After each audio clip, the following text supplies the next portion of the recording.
وآخر دعواهم أن الحمد لله رب العالمين۔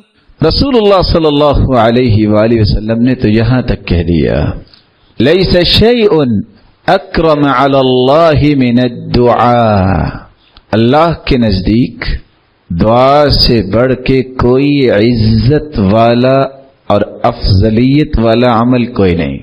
بعض لوگ دعا نہیں کرتے، کیا ہوا؟ بہت کی ہے جی، قبول ہی نہیں ہوتی۔ میرے بھائی، جب تک تم دعا کرتے رہے تو اس وقت تک اللہ کے ہاں باعزت رہے۔ آپ کو عزت پسند نہیں آئی؟ دنیا بھی آپ کی عزت کرے گی، اللہ کے فرشتے بھی آپ کی عزت کرتے ہیں۔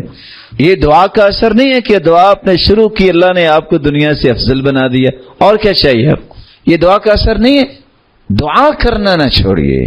اور سچ کہا عمر بن خطاب رضی اللہ تعالی عنہ نے، وہ کہا کرتے تھے میں نے آج تک دعا کی قبولیت کا فکر کیا ہی نہیں ہے۔ پوچھا وہ کیوں؟ کہتے ہیں دعا کی توفیق اللہ دیتے ہی اس کو ہیں جس کی قبول کرنی ہوتی ہے۔ میں تو اس لیے صرف فکر مند ہوتا ہوں، یا اللہ دعا کی توفیق نہ مجھ سے چھین لینا۔ یہ چھن گئی، اس کا مطلب ہے کہ اب محرومی ہوگی۔ جب تک اللہ توفیق دیے رکھیں گے اس وقت تک اللہ ذوالجلال انسان کو محروم نہیں کریں گے۔ حدیث کے الفاظ ہیں، یہ حدیث صحیح الجامع کی ہے، اللہ کے بندو دعا کیا کرو، اس کو لازم پکڑو۔ جو مصیبت آ گئی ہے دعا اس کے لیے بھی نفع دیتی ہے انسان کو، جو آنے والی ہے اس کو ٹالنے کا بھی نفع دیتی ہے۔